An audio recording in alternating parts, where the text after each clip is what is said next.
Ooh, this ain't Doom the Dark Ages. So, Elden Ring Night Reign hasn't even been out that long. It's already breaking records. I mean, you can see it right there on the screen. 24-hour peak, 313,000 people. It's right now 2 o'clock Eastern Standard Time in the PM on a Friday. 263,000 people playing it right now. The game's a success. This, my friends, is what success looks like. I know games like Doom and Assassin's Creed were shouting out players played. No, Elden Ring's going to talk about sales. I believe across platform, they're already at like 2 million or something. I'm not 100% sure if those numbers are accurate, but I wouldn't doubt it. I'm sure there's a lot of people playing on Xbox, and there's a lot of people playing on PlayStation. There are some legit criticisms of the game, though, because this is a multiplayer game. Okay? It is a multiplayer game. Now, this is live service stuff here we're talking about. Not everybody's cup of tea, including myself, but I did just buy it a little bit ago. I'm just a huge fan of these kinds of games. Not live service, but I mean Souls games from software. So I'm going to check it out. It was $40, $40. Now that's a price I can get behind. But there are some issues. And I'm not going to deny that there are some issues here. And this is what a lot of the criticism is. This is a multiplayer game.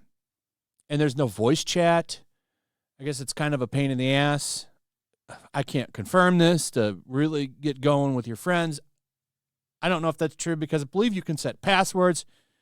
It should be somewhat easy to hook up with your friends if you can set passwords.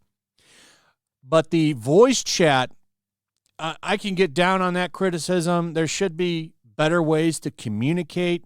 I even say it right here on this. Great game just needs a way to communicate with your team. If you're just playing with randoms, that's a problem. Games like this take a lot of coordination. So if you're playing with friends and a coordinated team and you can chat, it makes a game like this a hell of a lot better. I also wish it was a little bit more accessible to solo players because not everybody wants to play with a team. I kind of would prefer to be able to do this a little bit better solo. Like I said, I haven't played it, so I can't confirm how easy it is to jump in by yourself. But I got a couple people that I can play it with, so we will give it a shot. If you want to watch me play it, I'll probably be playing it over on my other channel tonight. There's a link in the description. It says live streaming channel. Probably going to play this tonight over there, I think. So check it out. Now, I think the criticism about solo players is valid. And I guess they did an update to make that a little bit more accessible. And unfortunately, well, actually, right on time, games journalists are bitching that FromSoftware did an update after people complained about it because they want to have their biggest player base jump into the game. I mean, let's be real. Souls games, particularly Elden Ring, fantastic game, by the way. I have like 100 hours into that game. They want to play the game solo. I'm sure there's a lot of people that want to play it solo. So they want to cater to those people, and they added that. They added a little bit more accessibility for solo players. And this guy's very upset about that, calls them cowards because they don't want to play with other people. Not everybody wants to play with other people. That's not quite the same. Now, usually, I'm kind of shocked because if they made it easier for solo players, you think that they would welcome that. Because a lot of these game journalists constantly bitch and cry about Souls games not having a difficulty slider. So here's FromSoftware doing an update for solo players to make it a little bit more accessible, and they're whining about it. You know what the difference is? Let me tell you. Because when they whine and cry, and boy, do they. I've done plenty of videos on these crybaby journalists that are mad about not being able to get through these games easily. And they have pushed so hard for difficulty sliders, and FromSoftware basically gives them the middle finger every single time. But the consumer, the fans, the gamers wanted an update. They catered to them. So now they're pissed. Elden Ring Night Reign update offers solo players a helping hand not even 24 hours after launch because cowards cried too hard. By the way, I believe IGN bought VG247. So that shouldn't surprise you, right? And listen to the talk that this guy has for gamers. Like, seriously shits on him. Like, this guy loved writing this. A solo run, which is already scaled so that bosses have less health and offers a purchasable revive before the Night Lord fight for a measly 10,000 runes, was added for those who enjoy the challenge of taking on a game intended for a group of play on their lonesome. Fair play, you know. It's not how I best enjoy the game, but Godspeed, Captain, take the wheel.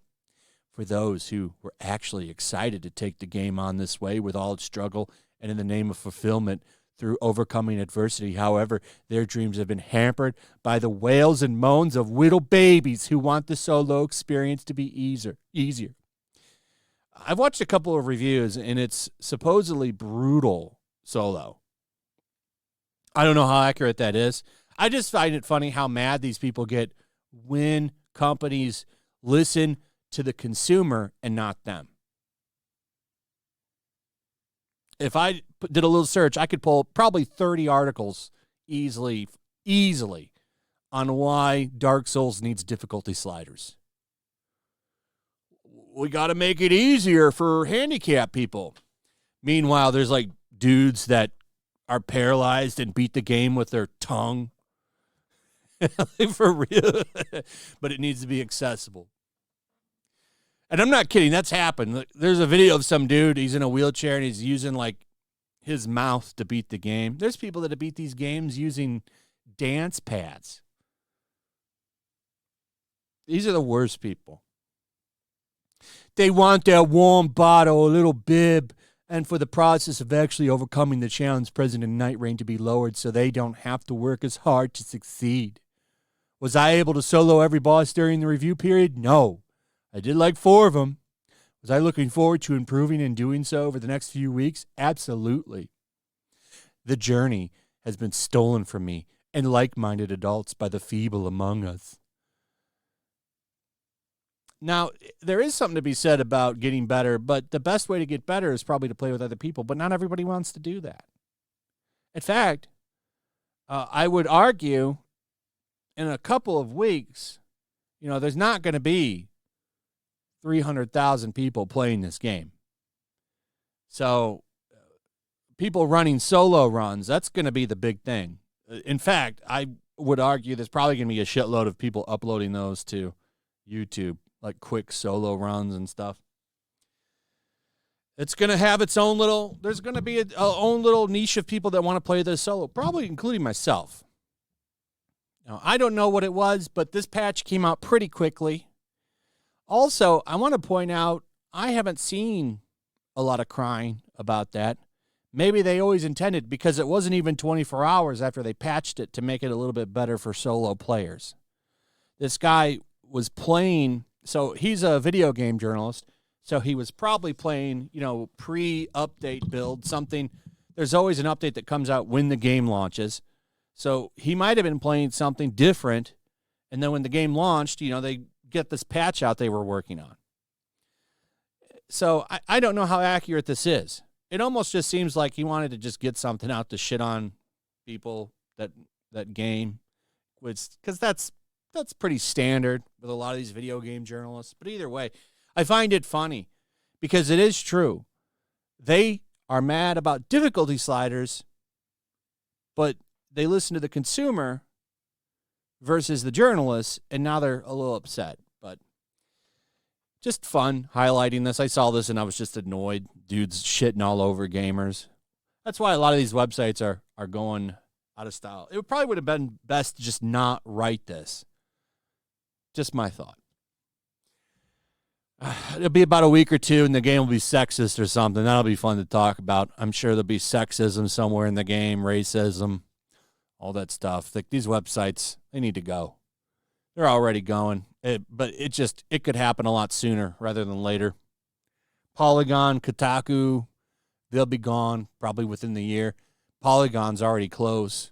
IGN will be the last one standing, mark my words. Them and all their little affiliate sites like this one. Anyway, that's pretty much it. Let me know what you guys think about all this in the comments. Also, if you would, please check out my comic book. There's a link in the description. We'll be shipping out late July, early August.